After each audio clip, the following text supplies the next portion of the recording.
एक महत्वपूर्ण विषय को लेकर आज हम सब लोग आपसे जो बातचीत कर रहे हैं, बाबा साहब अम्बेडकर जी का जो कल से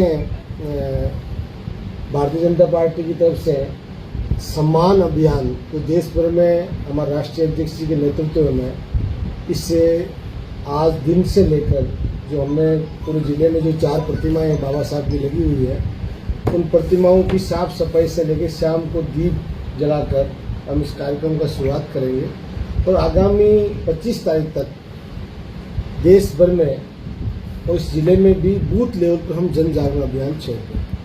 कांग्रेस पार्टी ने जिस तरह से बाबा साहब को अपमानित किया था, बाबा साहब के विचारों को कभी भी कांग्रेस पार्टी ने आगे नहीं बढ़ने दिया।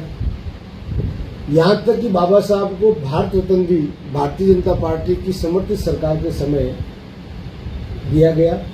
उससे पहले जब बाबा साहब को हराने के लिए कांग्रेस पार्टी ने जो 1952 के चुनाव के अंदर जो एक रचना रची और उनके सामने कांग्रेस पार्टी का समर्थित उम्मीदवार खड़ा हुआ और उस उम्मीदवार को भी देश में पद्म विभूषण दे दिया गया। पिछले चुनाव में भी संविधान के नाम पर और दूसरी चीज़ों को लेकर जिस तरह से भारतीय जनता पार्टी को कांग्रेस के नेताओं ने, कांग्रेस नेतृत्व ने जो बदनामी दी, हम उस चीज़ को ग्रास रूट पर लेके जाएंगे।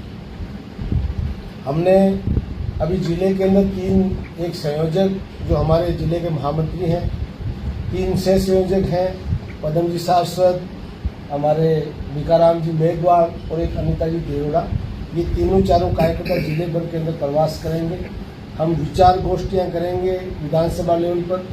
कल जो 4 जो हमारी बाबा साहब की प्रतिमाएं हैं, उन प्रतिमाओं पर तो कार्यक्रम होंगे होंगे, उसके अलावा बूथ लेवल पर भी हम बाबा साहब की जो चित्र के ऊपर पुष्प अर्पित करना, उनकी विचार गोष्ठी करना, छोटी मोटी कार्यकर्ताओं के साथ बैठक करना और एक जो भ्रम फैलाया गया देश भर में, उस भ्रम के खिलाफ हम कार्यकर्ताओं को भी, आम जन को, और ये भारतीय जनता पार्टी के कार्यक्रम ऐसा नहीं है कि कोई दलित समाज के लोगों के साथ ही मना रही है। हमारी ये पार्टी का मुहिम कार्यक्रम की तरह हम सब लोग करके तो इस कार्यक्रम को ग्रास रूट पर ले जाएंगे। और कोई सवाल हो तो श्याम जी। शाम को कुछ जगह साफ सफाई के कार्यक्रम भी हैं। साफ सफाई वाले कार्यक्रम आज से शुरू होंगे। आज तो हमने जो बाबा साहब की जो मूर्तियां हैं जहाँ पर भी जिले भर में, उनकी साफ सफाई शाम को दीप जला के उस कार्यक्रम को शुरू करेंगे। सुबह हमारे सारे नेता आदरणीय सीआर साहब, ज्योति जी, हमारे 3-4 विधायक, मंत्री, ये सब लोग भी सभी कहीं न कहीं कार्यक्रमों में सम्मिलित रहेंगे। जब मुंडवा कार्यक्रम हो, क्योंकि जिले में 4 ही प्रतिमाएं हैं। कहाँ सर? एक नागौर में है, एक मुंडवा में है, एक मेड़ता में, एक जाइल में, और चारों जगह ही हम ये कार्यक्रम करेंगे। नागौर बता दो साहब, अभी शाम को दीप का जो कार्यक्रम है उसमें भी आपको ग्रुप में सूचना दी जाएगी। और दूसरा विषय यह है कि इस देश में मोदी जी ने जितना जो बाबा साहब के विचारों को आगे बढ़ाने का जो काम किया है, आप सबको पता है कि बाबा साहब का जहाँ जन्म हुआ महू में, वहाँ भव्य स्मारक मोदी जी के कार्यकाल में बना। बाबा साहब ने जहाँ शिक्षा ली है, सौभाग्य से लंदन के उस मकान में भी जाके आया है। बड़ा शानदार पोस्ट कॉलोनी में जो मकान था, भारत सरकार ने उसको खरीदा।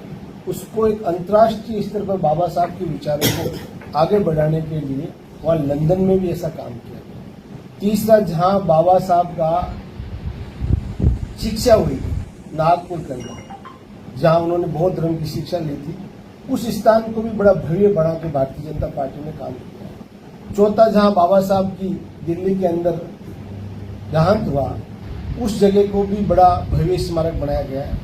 और जहाँ दाह संस्कार किया गया मुंबई के अंदर, तो 5 जो जगह उनको पंचतीर्थ के रूप में भारतीय जनता पार्टी ने डेवलप किए। और कांग्रेस की विडंबना देखिए, जब बाबा साहब का दिल्ली के अंदर देहांत हो गया था, उस समय कांग्रेस पार्टी ने वहाँ पर उनको दाह संस्कार नहीं करने दिया और उसको विमान से जब लेके गए थे वहाँ पर बॉम्बे के अंदर, उस विमान का किराया भी सरकारी विमान से नहीं गया, जो पार्टी कांग्रेस पार्टी बाबा साहब पर अधिकार जमाने की बात करती है, उस पार्टी को उस विधवा से वो किराया वसूल किया गया। ऐसी फ्रॉड बाबा साहब के विचारों की पार्टी, जिसका हम गांव-गांव पर उसका भंडाफोड़ करेंगे। कांग्रेस के खिलाफ जो भी बाबा साहब के साथ जिन्होंने किया है, उसका हम नीचे के लेवल पर कार्यकर्ताओं को